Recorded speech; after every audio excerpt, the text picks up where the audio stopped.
All right. This is fascinating. It is. But the fact remains is that you don't have the money to bring the mortgage up to date, so you're still going to have to sell. I'm sorry, Ray. We got no choice. Ray, people will come, Ray. They'll come to Iowa for reasons they can't even fathom. They'll turn up your driveway, not knowing for sure why they're doing it. They'll arrive at your door as innocent as children, longing for the past. Of course, we won't mind if you look around, you'll say. It's only $20 per person. They'll pass over the money without even thinking about it. For it is money they have and peace they like. Ray, just sign the papers. And they'll walk out to the bleachers. Sit in shirt sleeves on a perfect afternoon. They'll find they have reserved seats somewhere along one of the baselines where they sat when they were children and cheered their heroes. And they'll watch the game. And it'll be as if they'd dipped themselves in magic waters. The memories will be so thick they'll have to brush them away from their faces. Ray, when the bank opens in the morning, they'll foreclose. People will come, Ray. You're broke, Ray. You sell now or you lose everything. The one constant through all the years, Ray, has been baseball. America has rolled by like an army of steamrollers. It's been erased like a blackboard, rebuilt and erased again. But baseball has marked the time. This field, this game, it's a part of our past, Ray. It reminds us of all that once was good, and it could be again. Oh, people will come, Ray. People will most definitely come. Ray, you will lose everything. You will be evicted.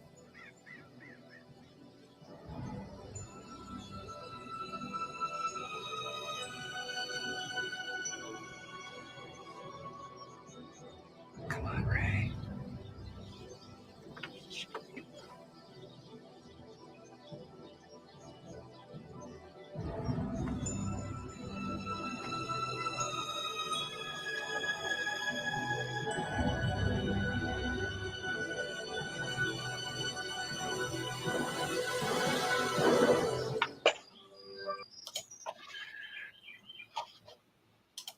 All right, everybody. Unhappy Wednesday, coming to you live from what tonight is my fortress of solitude. Live here at the Unhappy Abode, powered by Green Legion Radio and part of the Green Legion Radio family. This is the Unhappy Gilmore Show. As always, we thank you for joining us tonight from wherever you may be and whatever service you're using to tune in. So please pull up a chair, turn up the volume, use the company dime if you're stuck at work, and let's try to have some fun as we put an end to day 3 of this week's hostage situation and look forward to tomorrow being Friday Eve. I will go ahead and tell you, and I see my mother and our good friend Lou Mancini both in the room. Thank you for joining in. I will tell you now, I am woefully unprepared for this evening. It's been a very long 3 days at work so far. But as we do to open the show every week, listen, if you're tuning in on Facebook or Twitter, please do not forget to like, follow, share, and subscribe to the Green Legion. If those services are where you're comfortable, we totally get it. But you should know that the YouTube channel is the best way to view and listen or comment on any Green Legion Radio show. So please do us a solid. Go ahead and get over to YouTube if you haven't already. Search the Green Legion. Click subscribe and then the little bell for your notifications so you get notified every time we go live. If you cannot catch the shows live, you can always watch or listen later on any of the services previously mentioned, but also on Spotify, Apple, or wherever you get your podcasts. Down to business, right? We are about a month away from the when the NFL schedule for the 2023 season should be released. Obviously, there will be some leaks before that. There always are. I know one in particular that at least all the Green Legion folks are hoping to get leaked out as quick as possible is that first game of the year, that Thursday night, where we're all hoping that it's Philly at Kansas City. That trip is already out and ready for you to jump on if that's something you wanted to do. As I say every week, if it is something you want to do, do not think you can wait until August and be able to jump in. Once that schedule comes out, if anybody hasn't already with the RSVP, the early bird RSVPs, that trip is out live. So it's not an early bird. It's a jump on it, right? You're putting in your full deposit for the trip, and then the payments after that, unless you pay for it all up front. But don't think you can wait till August and just jump on it. Once that schedule comes out, if that game ends up being the first game of the year, I promise you it is going to fill up like that, especially after the freaking Super Bowl loss to those bastards in Kansas City. Throughout the show tonight, you're going to tell I'm a little ornery. I'm a little worn out, but we're going to try to have some fun anyways. Again, early bird RSVPs for all other trips are being accepted, right? That's Los Angeles, Seattle, Tampa, New England, Dallas, Washington, the Jets, the Giants. I'd imagine the Jets, Giants, Washington are going to be bus trips. Don't know if we'll even do them all. I would think they probably would, though. But those would probably be bus trips. Again, like we've talked about on here, I've never actually done that, being that I don't live in Philly. I've never actually done the bus trip. I think it would be cool to jump on it at some point. But for now, we're just, we live in Ohio, so not quite able to do that. Anyways, also, Bud Light Baseball Brunch with Greg Murphy and Chris Sack back for a third season. Be sure to catch them every week. I think that's going to be the iHeartRadio app and 102.5 Fox Sports, the Gambler, right there in Philadelphia. As for this show, for the foreseeable future, we will be here at home. I'm in my downstairs kind of front living room. I live in a tri-level, so it's a little weird. Well, the front living room is where all my TVs are. Down here is the family room that we all hang out in. The wife and kids are out to dinner at Chipotle tonight. There are something for Brooklyn, my daughter's school fundraiser. I guess 10% of whoever goes to this particular Chipotle across town and mentions Compass Elementary, 10% of their bill will go actually to the school. So that's where they're at tonight. They're doing me a solid, and I'd like to be with them, but I do enjoy being here with all of you. So here we are. We were going to bring on a new guest this week. Unfortunately, he's a little bit under the weather. I did speak to him yesterday afternoon, and he was apologetic and all, which, of course, I told him, like, dude, it's fine. We'll just reschedule for a later date.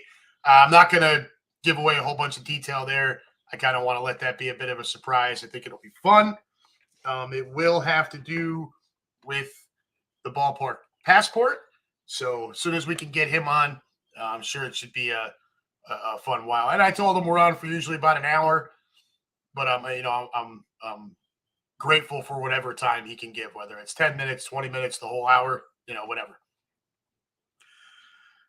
Next week, this show will move from Wednesday night to Friday night, and we will do our second ever Friday night unhappy hour, where we, I believe we're gonna move the start time to 7 p.m.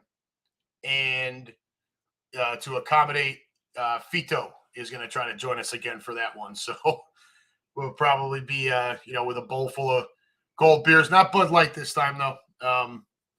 I'm not going to get, I don't want to get political and whatever, but I think I'm going to switch gears, maybe to Silver Bullet or Yingling Light or some Miller Light, something else.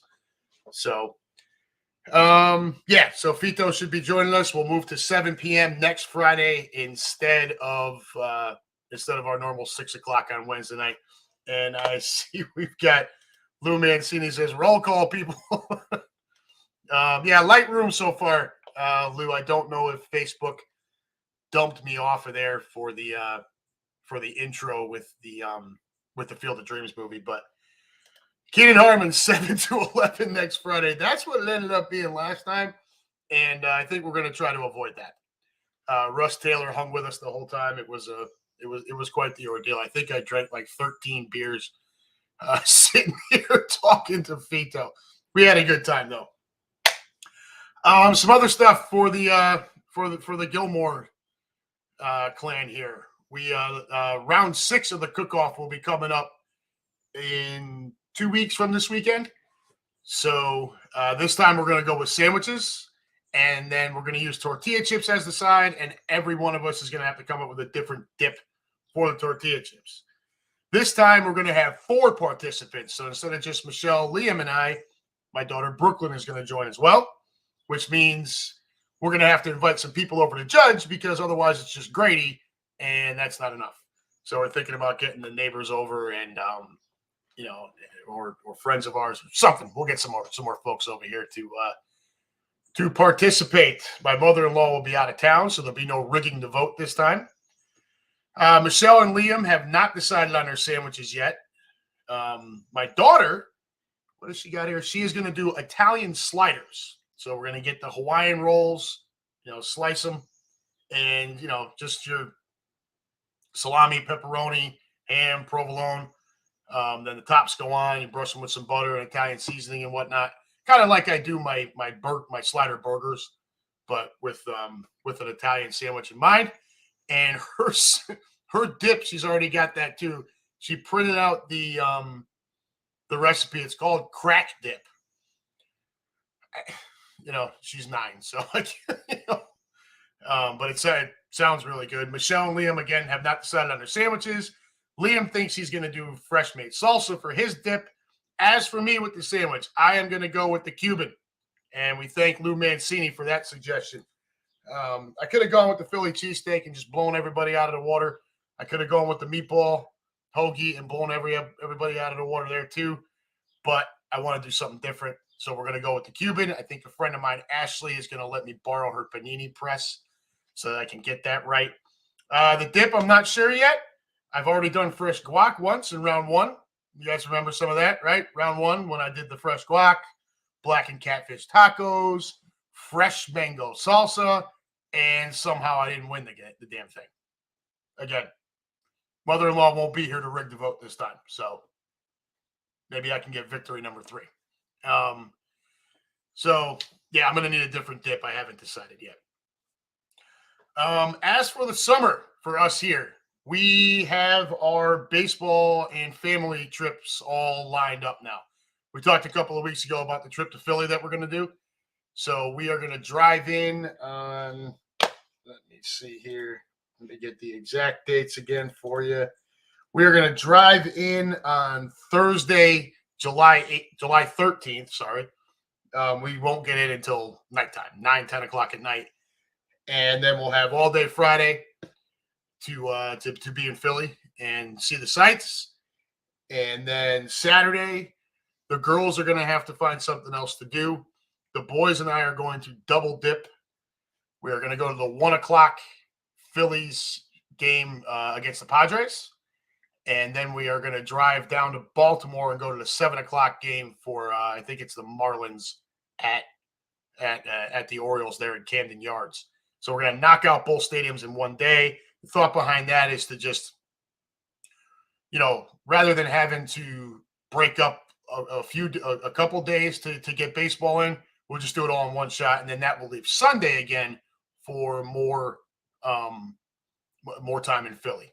And then Monday, the whole fam will drive down to Baltimore, Fort McHenry, crab cake lunch on the Inner Harbor, the Babe Ruth Museum, and then we'll probably start trekking back here to Ohio. On top of that, the boys and I, in our quest to see all the some people measure it by the stadiums, right? And they go back when it's a new ballpark that opened. What we're doing is we're trying to just see every team play a home game. All right. And we will cross the halfway point this year with the Philly, Baltimore, and what also we're going to do this past Saturday, we took the boys over to the local clerk's office here, and we got them, we ordered their passport cards. So those should come, we'll probably get them early July. They're saying 10 to 13 weeks. So it should be early July before we even head up there to Philly. And so after we're done with our Philly and Baltimore trip, 2 weeks after that, we're going to hop in the car and we're going to drive to Toronto. And we're going to get the Blue Jays too at the Rogers Center, which should be cool. And so that's kind of like a 1-day thing. I don't plan to spend a whole lot of time north of the border. We're going to I'll leave work early and come pick the boys up, and we'll drive up to Toronto. It's about 7 hours from here. I don't know how much time is going to be spent at the border. I'm guessing, again, we won't get into the hotel in Toronto until, I don't know, again, 9 o'clock at night or whatever. Get up Friday morning. We're going to go to CN Tower there in Toronto, which if you've not seen this thing, look this thing up. So 2 observation decks, right? One of them, the floor is glass. The other one, the windows are floor to ceiling glass. And then if you're really out of your mind, you can go up to like almost the top of the thing, which is, I don't know, some 1,300 feet up. And you can actually go outside and they will harness you to the building itself. And you can lean back over like the city. You will, I promise you, just as sure as I'm sitting here in my living room, you will never find me doing that. I will go up there to the deck and with the glass floor and all that, I'll probably be hanging onto the wall the whole time. I don't do heights real well. But CN Tower, that'll be fun. After that, we'll head over to the NHL Hall of Fame, which is 5 minutes up the street. And then we will go to the Blue Jays game that night. Go back, sleep, get up the next morning, and that's probably it. And then we'll just drive back. But so that'll knock off 3 more stadiums. We will cross the halfway point as a group. That's going to put me closer to 20. I think I'll be at 19 by the end of this year's trip. And then next year we're going back home to visit my brother and for his 10-year. Him and my sister-in-law Jen, their 10-year anniversary. There's the dog back there. Where is he? There he is. And we're gonna try, hopefully the week leading up to their event or the week immediately following. Hopefully the Yankees, Mets, and Red Sox will all be home. Regardless, we are going to take one of those days that we're up there and we're going to go to Cooperstown. So we will get the Hall of Fame next year and hopefully 3 more stadiums. We got to try to get DC in there at some point, but we'll cross that bridge when we come to it. So that's just kind of some stuff that's got going on this summer. We're all very excited for July to get here. I can't wait to get up to Philly. I hope to be able to see a bunch of you guys while we're there. I know everybody works. That Friday we'll be beep-bopping around Philly, and then Sunday as well. So that'll be the days to try to get together, have lunch, have breakfast. I know Mike English, if you're out there listening, scrapple and some eggs and bacon. I could definitely get down with some of that. And then, of course, the cheesesteaks, right? The kids want to go to Chickies and Pete's. They like the crab fries. Their cheesesteaks aren't bad, but it's not like they're the best in the city. Looking forward to John's roast pork at least once. That's probably going to have to be on that Friday. I don't know if we'll have time before the Phil's game on that Saturday, but we'll play that by ear. D'Alessandro's is another one that we want to hit. And then, of course, I got to take the fam to see the sights. Independence Hall, boys and I have already been there. I've been there numerous times, but, it's only the most important room in the country's history. I don't really think there's a problem with going back a couple of times, right? The Liberty Bell, I tell them all the time, when I was a kid and we would take trips down to Philly, I could actually touch the Liberty Bell. You could reach out and touch freedom. You're not allowed to do that anymore. But at least you can go see it, get the pictures and stuff. And then, the market, there is something called a Shrek box that is down on South 8th. I texted that to our Super Sam Ross last night, told her that was the thing my daughter was most looking forward to, and I told her I feel like I failed as a parent. And Sam set my mind at ease. She says, "Don't worry about it. The market is just 3 or 4 blocks up the road from there, so all is not lost." But yeah, And then, we're going to go see Rocky. The kids are going to run up the steps. Yes, we're going to be tourists. It is what it is. But we're there to have a good time. My mother over here, no side of the building wall climbing, please. Yeah, no, don't worry, Ma. I turned 44 on Sunday. There's no building climbing for me. So who else have we got in here? A little light room tonight. What do we got here? Mancini, you got to get a short-billed Yanks cap at the Ruth Museum if you don't already have one. We'll definitely check that out. Canada, eh? Yeah. Well, I mean, it's a stop on the tour, brother. We got to get our stamp and our passports and everything. And my daughter enjoys when we go to different ones too. She doesn't like to go to the games. She likes the stuffed animals that we bring back for her. So, like when you go see the White Sox or the Royals, it's just like this cheesy elephant-looking thing with the team emblem on the side. Well, this year with the 3 ballparks, I can bring her back a Blue Jay. I can bring her back an Oriole. And, of course, the top of the line is the stuffed Philly Fanatic. So she's looking forward to that. There's my lovely wife, says hello. Don't know if they're at Chipotle yet. Lou Mancini says Revolutionary War Museum is awesome too. Yes. Liam actually has, so I keep holding this thing up. It's our ballpark passport. Liam actually has a stamped passport for national parks and monuments and stuff like that. So he will have that with him, and he's very much looking forward to the Revolutionary War Museum. So we did the Ben Franklin Museum when we were there a little over a year ago, the boys and I. And while we enjoyed it, I don't think it's my daughter's cup of tea, so we're probably not going to go back there. Betsy Ross House will happen again. I thought that was very fun. I think my daughter would really enjoy that. Keenan also says, ferry from Penn's Landing to Camden Waterfront, USS New Jersey Battleship Tour. All right. So there's some good ideas. So yeah, I mean, you go see the normal stuff, and then whatever else you can throw in, and of course the ball games, and then Baltimore, and then out, and that's the trip, and then we'll go to Toronto 2 weeks after that. Looking forward to July. So again, folks, I am woefully unprepared this week. I'm tired. I think I am at what am I at here? Almost 17,000 steps today. I can tell you that probably 16,500 of them were just at work. It's not like I was on a treadmill or anything like that. I'm a little worn out. It was a long day today. Hopefully it starts to get a little better the next few days. But after the intro, like we always do, we got the boner of the week. And I've got 2 this week. The first one we're going to start with is pretty easy. If any of you watch the Masters, Brooks Koepka, we'll start Deadspin, their headline. The Masters was supposed to be Live Golf's biggest moment, but a Brooks Koepka choke turned it into their biggest disappointment. I am not the biggest golf fan, right? I think I forget who it was last week was like shocked we were talking to any golf on here, but it's the Masters, right? So the casual fan, the extremely casual fan like me, those are really the only tournaments I watch are the majors.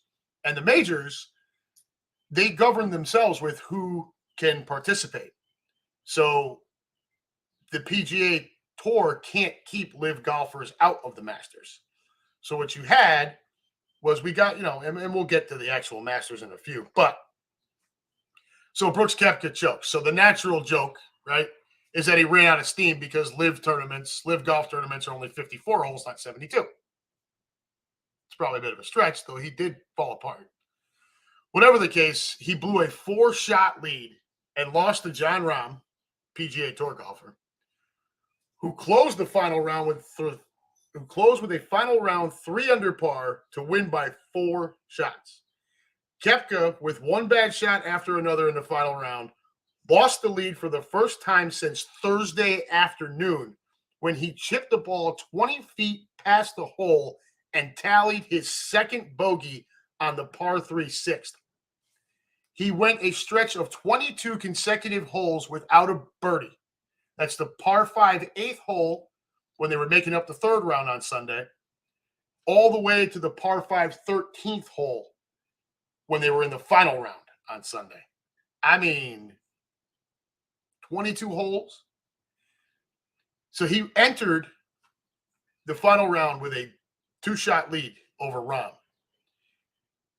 22 holes without a birdie when you've led the tournament nearly wire to wire. Huge choke. After the round, it gets better.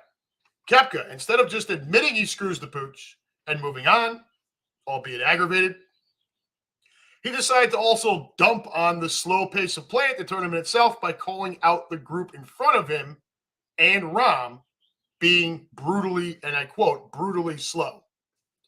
Mind you, in that group in front of him is Patrick Cantlay, who has won 8 PGA Tour events.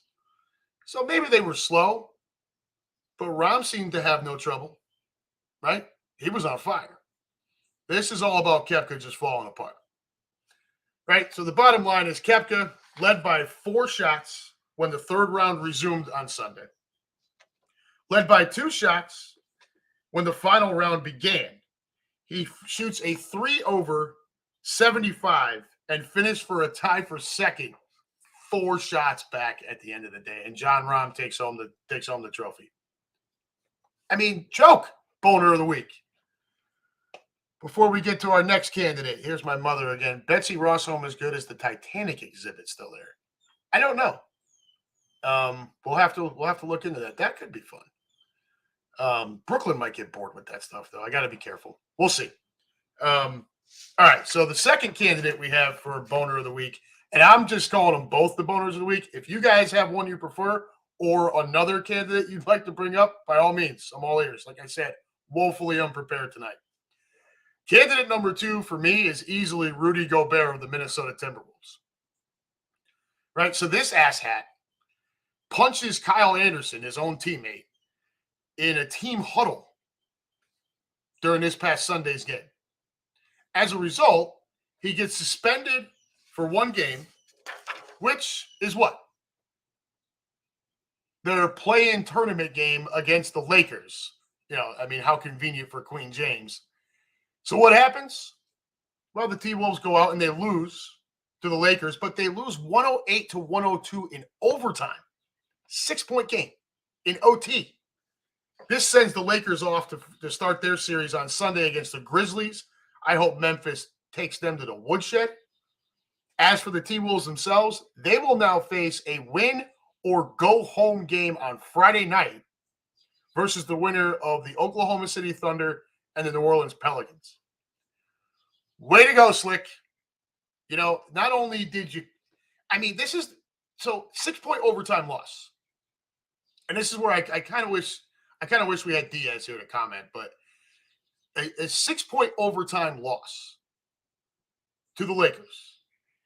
It's not like Rudy Gobert is just some role player that took a swing at his teammate, right? This is the 3-time defensive player of the year. Are you trying to tell me that guy, if he plays in that game, does that make up that 6 points? Maybe it swings the other direction? Is it a 10-point swing over, say it still goes to overtime, right? Is it a 10-point swing over 53 minutes or 58 minutes or whatever it turns out to be? I do find it very convenient that it happens and he gets suspended when when the game is going to be against LeBron's Lakers, right? Like, I wonder if, let's say the Lakers were already in and this game was against, say Memphis. Say Memphis was the 7 seed. Now they're the 3, so that would have been a big drop. But, and just saying, for example, if this is Memphis that's there, do they suspend Gobert? Right? Or was part of the reasoning for suspending him now because it gives LeBron a little bit of extra, you know, a little bit of help, a little bit of extra help to move on? Because let's be honest, the NBA wants and quite frankly probably needs LeBron in the playoffs. And now you're going to get LeBron versus John Morant. Don't tell me that's not what Silver and the league wanted. I don't want to hear it. Now, you can make the argument that they would have suspended him anyways, and I have no ground to stand on otherwise.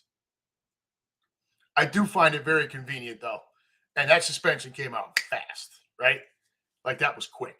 So, I don't know, man. So LeBron moves on. Now the Wolves got to face a winner go home against either the Pelicans or the Thunder on Friday night. So, I don't know. Boner of the week for sure. You're the 3-time Defensive Player of the Year. You make a massive impact on every game that you play in, right? You're a rim protector. You're a rebounder. You're that guy. And now you're not there because you're a knucklehead. So, congratulations to, Brooks Koepka and Rudy Gobert for being this week's Boners of the Week. Congrats to that title. So what do we got going on over here? Russ Taylor in the room. I am alive. How we doing, my friend? He would not have kept Davis in check. I don't know, man. Go 3-time Defensive Player of the Year. I am not a big Davis fan. I'm really not. I think he's soft. I don't think he keeps himself in that great a shape as far as it goes with as far as professional athletes go, professional basketball players go. Obviously, they're all in better shape than any of us. But, as far as professional basketball players go, I just don't see Davis as somebody that works that hard to keep himself in shape. Incredibly talented. And I'm not saying he couldn't have gone out there and eaten Gobert's lunch. But that is the 3-time Defensive Player of the Year. So that might have been it would have been fun to watch at least, right? And the fact that the game went to overtime and was only a 6-point contest at the end, you got to think Gobert's presence might have made a difference. Keenan Harmon, you always punch a teammate in the locker room, never on the court. Nice. Yeah, take it off camera, guys, right? My mother also loves that answer. Very good. Lou Mancini, did you hear how Zelensky is upset that he's not signed yet? No, I have not. Zeke. Okay. All right. Yeah, Zeke. But what is he looking for? Is he looking to be a starter again? That's not going to happen. Right? He's a running back by committee guy now. You guys, we all saw his last couple of years in Dallas, especially this past season. He's just not what he used to be. Look, when they drafted him, I was pissed because he went to Ohio State, and I watched him at Ohio State. I live in Ohio State country. He ran well. He hit the hole hard. Giggity, giggity. He blocked like another lineman. He could catch passes out of the back. The guy was a total package. So when Dallas drafted him, and I knew it at that number 4 pick, I knew it was coming. I'm like, damn it. Not that I thought the Birds would take him, but it was like, Ugh. But talk about falling off the shelf. So you're unhappy you're not signed. I get it, but dude, you're going to have to humble yourself. Not his strong suit. Never has been, right? Wasn't his strong suit at Ohio State. And has certainly not been his strong suit in Dallas. And it appears it's still a problem. Because if he's not signed, look, if he was willing to take a team-friendly, cap-friendly, incentive-laden deal, he'd be on a team by now. Because he can still get you the short yardage. In a running back by committee, he's going to be, at least somewhat effective. But I got to believe the fact that he's not signed has something to do with his asking price at this point. You're not that guy anymore, man. Russ Taylor, right here, right on the head. He ain't the same guy that was a Buckeye. Plain and simple, he ain't the same guy that was a Dallas Cowboy the first couple of years he was there. Once he signed that contract, downhill from there. And part of that, I think, is Dallas also went to a more Dak-centric passing offense. But, hey, look, Tony Pollard's looked good in that offense. So, Keenan Harmon, Zeke couldn't return punts for me at this point. Take a seat. I love it. Yeah, dude, look, Zeke Elliott, I'm a Penn State fan. He went to Ohio State. I'm an Eagles fan. He went to, he gets drafted by Dallas. It's hard for me and then he's a punk, right? Like, it's just his demeanor, his attitude. I couldn't stand the guy. Probably if not my most hated guy, close. For his tenure in Dallas, for sure. So I'm laughing that he's not. Now he's going to go sign a contract somewhere and make millions, and then he's laughing at everybody that laughed at him. But hey, look, man, I'm laughing at you right now. So, and I'm going to continue to. So, eat it, Zeke. Russ Taylor, he's a good-looking girl with miles on it than it should. What Zeke needs to do is stay in shape and be ready to go, skip training camp, and wait for someone to blow a knee out. And that's not – they all should do that. You saw what happened. Look at the Eagles last year as a great example of what you just said, Russ. Ndamukong Suh and Linval Joseph, not signed, sitting there as free agents, not willing to retire yet, kept themselves in shape for when someone came calling. Lo and behold, the Eagles went all in, trying to go get a ring, and we came calling, and they answered the bell. So I 100% agree with you, man. That's a great point, and something that Zeke and guys like Zeke in Zeke's type of position should keep in mind. On the other end of that, we still have the Lamar Jackson nonsense going on.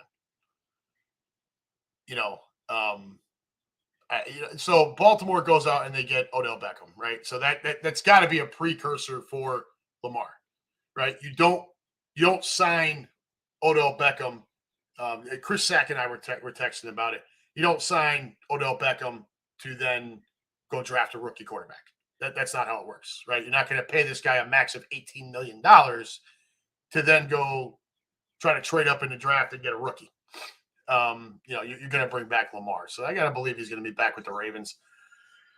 But what a knucklehead, dude. Like, he just keeps sitting back using that Deshaun Watson contract as the benchmark. And it's just not. It's the outlier. It's the idiocy of the factory of sadness in Cleveland. So, the hell with Lamar. The Aaron Rodgers saga continues. Who the hell knows what's going to happen there? David Califoot in the room. How you doing? Zeke is going to be the next door greeter at Walmart. Yeah, maybe he can sit there and eat the friggin' Frosted Flakes while he's letting people in the door. Can I see your receipt? You douchebag.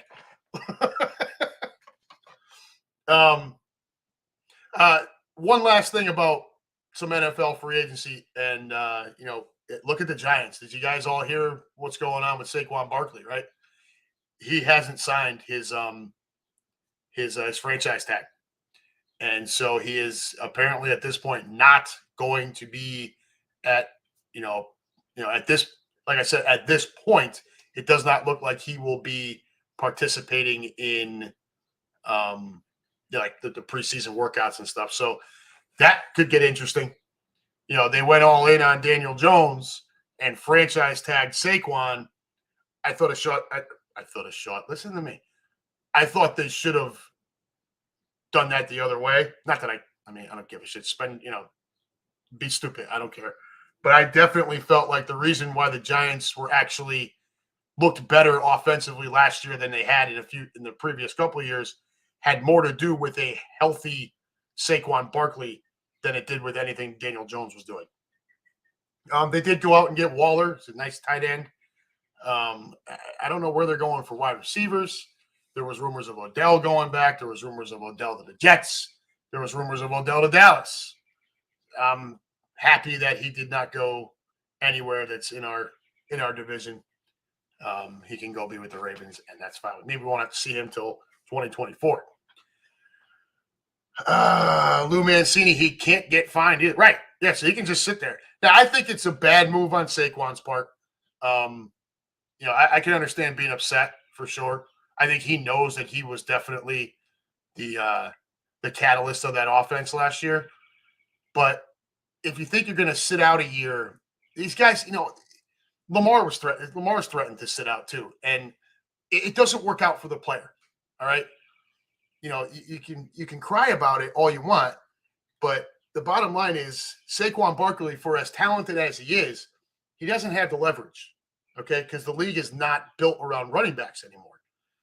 It's very much built around the quarterback position, which is, of course, why the Giants went with Daniel Jones with the big contract rather than Saquon. But, he has no leverage. Now, Baltimore, Lamar, you would think he had the leverage because he is the quarterback. Problem is, Lamar's got no market. I really thought I really, really thought we were going to see Atlanta go after Lamar Jackson. It fit. I mean, you can't possibly tell me that Desmond Ridder is the answer in Atlanta. They obviously needed the quarterback, something to put more asses in seats because they stink. So I don't know.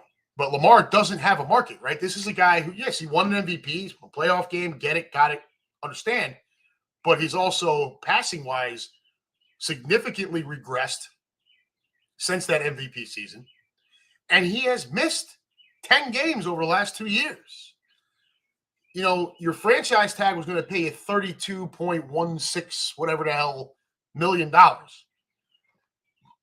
I get that you're upset about it, but sign the damn thing.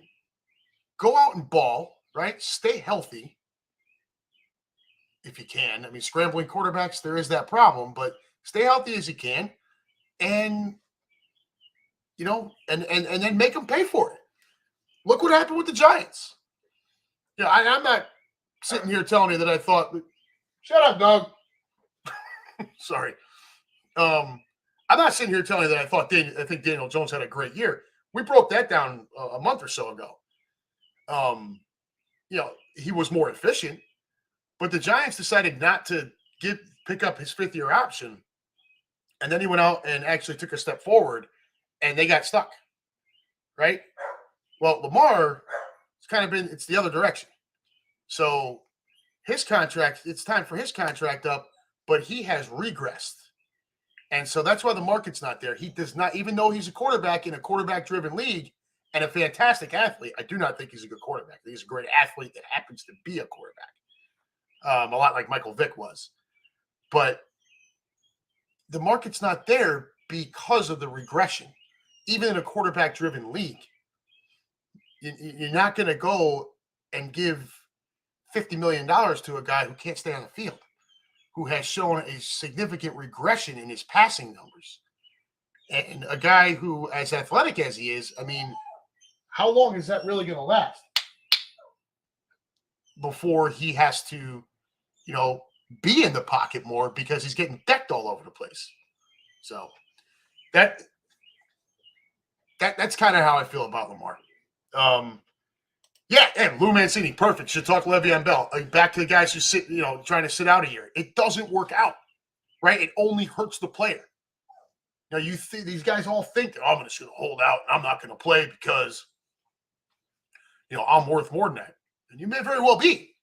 But if the market isn't there for you because they're able to throw some of these statistics at you that show that maybe you're not that guy, or the league has turned, like what happened with Le'Veon, the league turning, and you got some off the field stuff.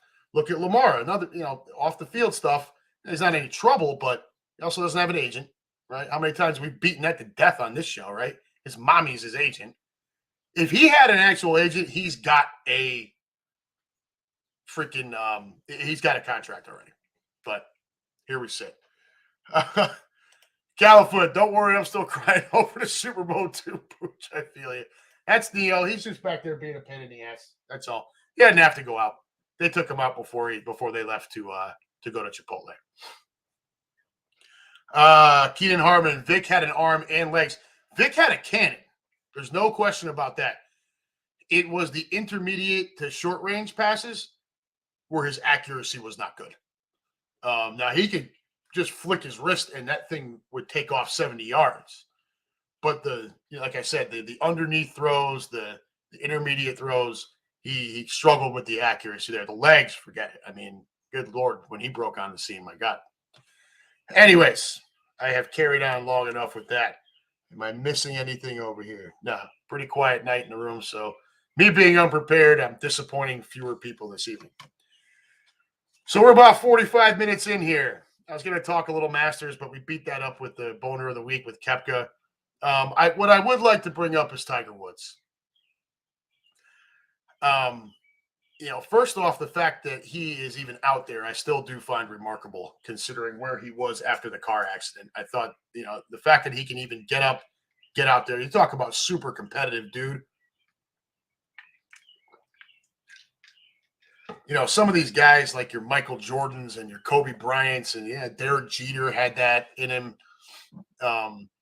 Just that kind of that killer instinct, that drive. Tom Brady, for their respective sports. Tiger was that guy for golf. And, there's reports from a tournament from last year. I don't know which one. And I again, woefully unprepared. I didn't look up who actually said it. That during a tournament last year, one of the pins or screws or something that was in his leg, holding his leg together or whatever, actually broke through the skin while he was on the course. So, and it's, so he's got to withdraw and go get that fixed up. He made the cut again this past weekend. So huge tip of the cap there with the record and whatnot. It was absolutely gut wrenching to watch him limping around though.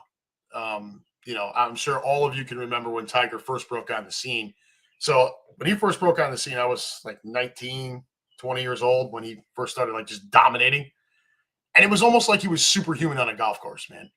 I mean, the Tiger Slam where he had all 4 majors in a year. It was just nuts what he was doing.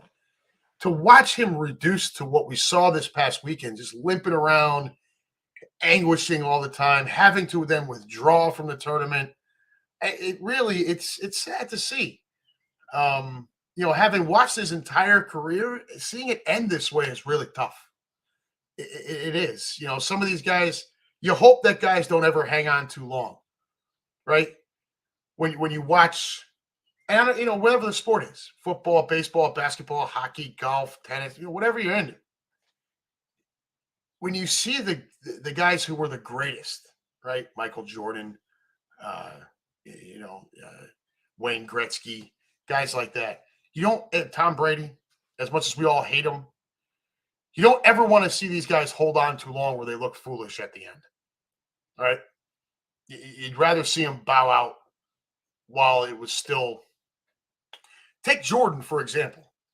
The lasting memory we should all have of Jordan is this, where he had the hand up after the shot against Utah, right? And you can say he pushed off Russell, whatever. I don't want to hear it. Jordan's the best, and that was it. So, but that should have been the lasting memory. Instead, he retires after that. Then he comes back with Washington, and he was still good, but he wasn't Jordan anymore, right? Fast breaks ended up being layups. Barely getting up over the dunk. You can see flashes of it, but not anything like he just wasn't Jordan anymore. He wasn't his airness. He wasn't the best player on the planet anymore. And while that wasn't nearly as tough to watch as what we're seeing with Tiger, it was still weird, Kobe Bryant at the end was not great. Rest in peace. So you hope that these heroes, these guys you see that are so great, and as much as you might hate them if they don't play on your team, you can respect them for how really talented and how great they are. LeBron is in a different category for me. It's mostly because of his yap. You have to respect his game. Michael Jordan is still the best basketball player I've ever seen. Okay. Taking nothing away from what LeBron has accomplished. And the fact that LeBron James has kept himself in absolutely phenomenal shape at nearly 40 years old, where he's still outplaying guys that are half his age, is amazing. Jordan's still the GOAT, as far as I'm concerned. LeBron will have all the statistics, and while Jordan has more rings, Russell has the most. It's just from what you saw while that person was playing. And Michael Jordan had the closest comparison to Jordan is Kobe Bryant, not LeBron James. My opinion. Lou Mancini, I fell out of love with Tiger because of his transgressions, but I do respect what he's done and still trying to, and I can respect that, man. There was rumors of his extramarital activities for quite a while before it actually came out. There was actually my wife, when she was working at the back porch years ago when this first broke, when it first started to, the rumors first started to come out, there was a woman there, and, then there was like 50 women or whatever the hell it ended up being. There was a guy who used to be a regular up there that actually was part of kind of like a press group for the PGA Tour. And he's in there and he's watching the TV and they're all like, wow, you see this about Tiger Woods? And he actually turned to, I forget if it was Mike or my wife or both of them, and was like, yeah, you guys don't know, Tiger needs to keep it in his pants. So this was apparently, all that stuff was apparently a very well-known thing for quite a while. I don't know what the hell that dog's barking. There's nothing in the house. Shut up! So yeah, that's it. Lou Mancini, they both have the same will and determination. That'd be great. And Keenan, Lou, he has a sickness. Tiger is addicted to coochie. Giggity, giggity, goo. All right.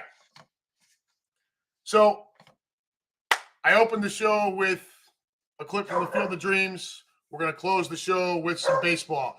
Give me 1 second, would you please, guys? I do apologize. Hey!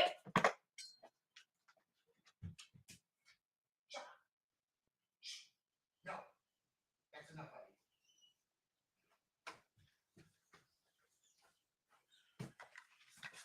All right. Sorry about that. And, of course, he barks again. So I thought I could do this from down here without the fame here, but dog's kind of being a pain in the neck. We might have to put him somewhere where he can lay down for a while if I do this again. But anyways, we're going to close the show with a little bit of baseball. And Califoot right on cue. I love it. Yankees suck. It wouldn't be a show without you telling me the Yankees suck. So how about feast or famine to start off the year? It's early, guys. I said it last year. I'll say it again now. I said it last week, and I'll say it again now. 40 games in. That's when you take your first real pulse. But it is important to get off to a good start, right? The age-old saying, you can't win a pennant in April, but you can lose one. So we look at a team feast, Tampa Bay Rays. Now, look, they've not played the best competition, right? They've had 3 against Oakland, 3 against Detroit, 3 against the Nationals, and a set against the Red Sox. Not the stiffest competition, but they're undefeated. Okay? They haven't lost yet. And their run differential is absolutely ridiculous. On the other end of that, we have famine. And we will thank our good friend, brother, Sam Cohen, for this little tidbit. As great as the Rays have been, and they have been, what we are looking at with the Kansas City Royals have a team batting average of 182. They're sub 200 hitters as of last night. Kyle Isbell, 160. Bobby Witt Jr., who was supposed to be the next coming of Christ for Kansas City, is batting a robust 158. MJ Melendez, 152. Nicky Lopez, 150. Michael Massey, 148. Hunter Dozier of the LA Dodgers from a few years ago. Or was that Hunter? Fuck it, I can't remember. Hunter Dozier, anyways, 138. Franmil Reyes and Jackie Bradley Jr., a nice even 100. And Nate Eaton batting 059. And this, keep in mind, this is a season where there's no more shift. The bases are bigger.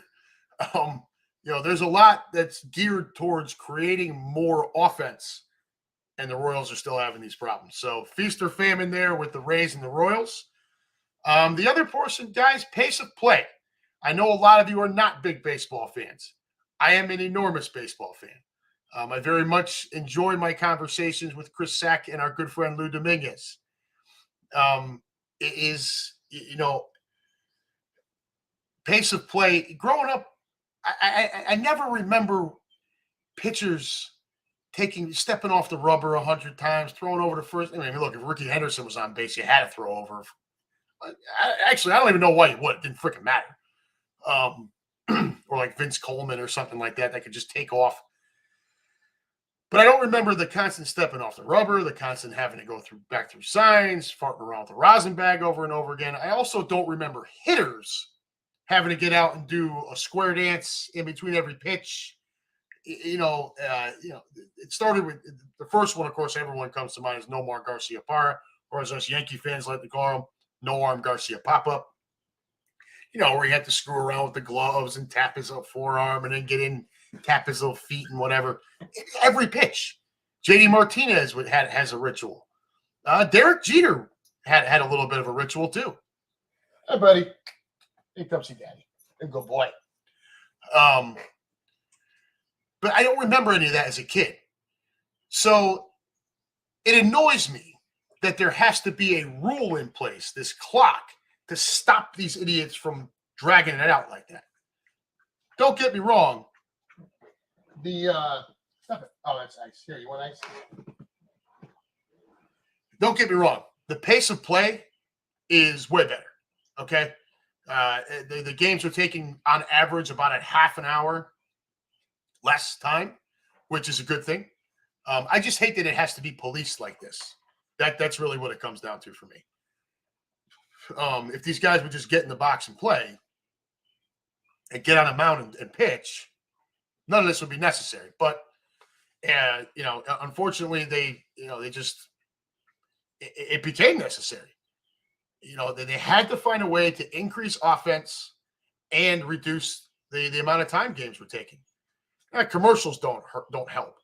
And especially when you have like a marquee series, Yankees, Red Sox, when the Yankees play the Phillies, Phillies, Mets, Phillies, Braves, Yankees, Rays, shit like that. Yankees, Dodgers. It's going to, the commercial breaks are going to be longer. The commercials themselves, there's going to be more of them, right? You're going to get a lot of ESPN, a lot of Fox Game of the Week type of shit. So those are going to still drag out a little bit. But the pace of play is good. It's a good thing, all right? I think my friend Sam has it messed up that I'm against the whole thing. I don't like that it has to be policed. I am all for the pace of play being better, right? You're talking about 2.5 to 2 hours and 40 minutes versus 3 to 3:10, 3:15. Fucking dog's a pain in the ass. So it had to happen, right? Again, just wish it didn't have to be this way. Lou Mancini likes that the games are shorter, for sure.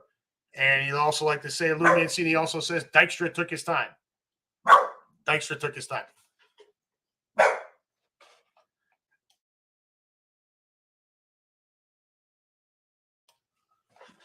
So, as for my Yankees, look, the pitching staff is still a house of cards. Garrett Cole's been dominant to start the year. Hopefully that continues. But the rest of the pitching staff, Clark Schmidt went today, and he was horrible again. His ERA's somewhere between 8 and 8.5 now. I mean, it's a house of cards. I said it before the season. You're too reliant on guys who aren't reliable, right? Sevy hasn't been out there in a freaking consistently since 2019. And they go out and get Rodon. Well, not only does he have inflammation in his arm, but he's also got back tightness now. And now DJ LeMahieu had to sit down today. He's going to go on the IL more than likely. So I mean, it's just, again, as for my team, my Yankees, this is a team that to me very much appears that it is once again built to do well during the regular season, make the playoffs, and then get bounced when they run into a team that has consistently better pitching, a little bit more timely hitting, and so forth. I don't feel that way about the Phillies. I think your starting rotation is deeper.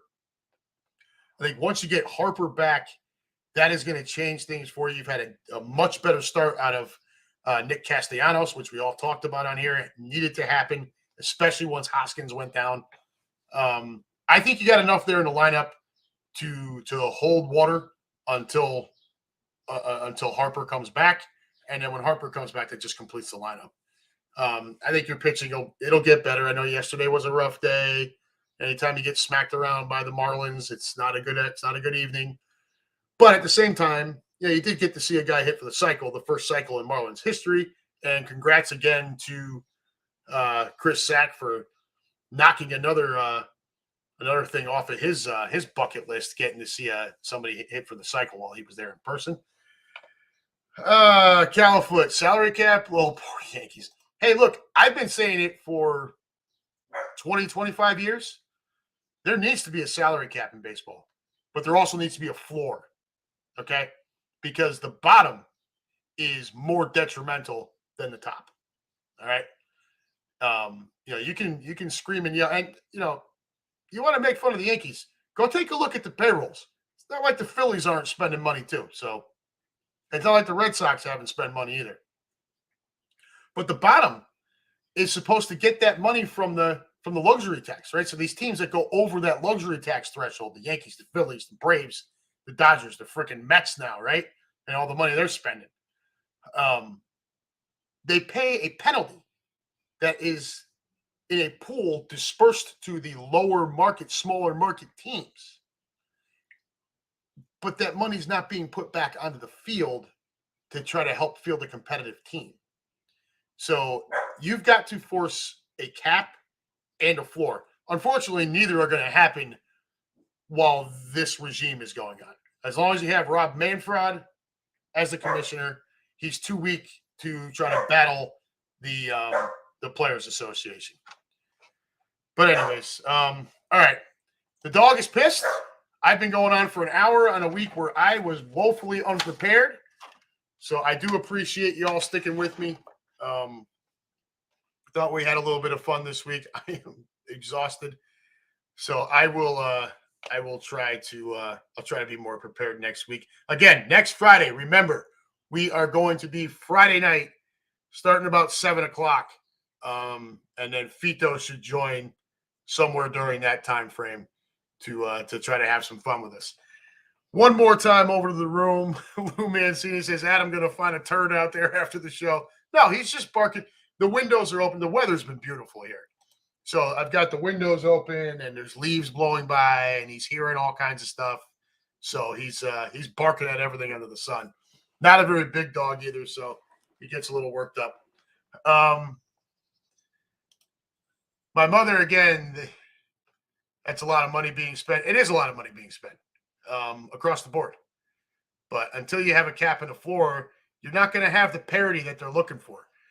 Hey, Califoot, great show, man. Go Sox. Thanks, brother. I don't share the sentiment on Go Sox, of course, but I appreciate you hanging with us, and I appreciate the compliment, my friend. You guys, I, as always, have had a blast. Like I said, I could have gone out to dinner with the fam, but, I do very much enjoy being here with all of you. Tired, unprepared, or whatever. You guys make my Wednesday nights a lot more fun, and I hope, again, like I say every week, that we do the same for you. Califoot, my birthday next Friday, birthday show. Let's go. I will. You know what? I'm going to put it in my calendar that it's your birthday, so I remember to call you out and make fun of you next week. As for me, my birthday is this coming Sunday. Saturday, I am taking, along with my wife and myself. We've got a group of 13 other people from our Midwest Eagles nest here going to go down to the Reds game. Easy sell for this group, right? Eagles fans and Reds fans. So it's Phillies at Reds. Perfect, right? Weather looks okay right now. Hopefully it stays that way. 4:00 game, and then maybe a little bit of shenanigans afterwards. And then I'm going to enjoy my birthday on Sunday doing absolutely nothing. Baseball and Grand Theft Auto, I think. All right. Anyways, guys, thank you for hanging with me. I will try to be more prepared next week, although next week may have the tendency to go off the rails once Fito and I get to throwing back a few.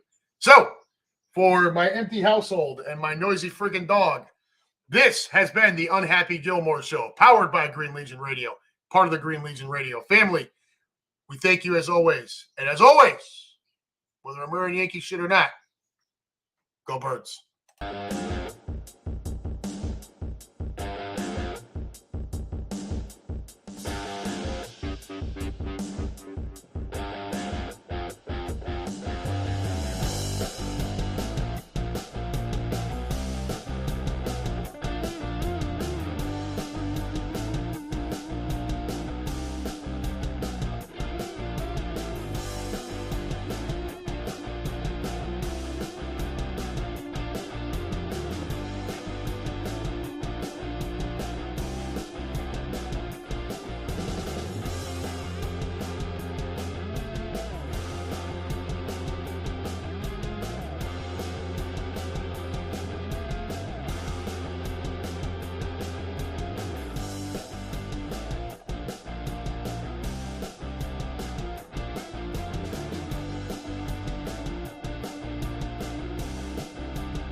All right, folks, that'll do it.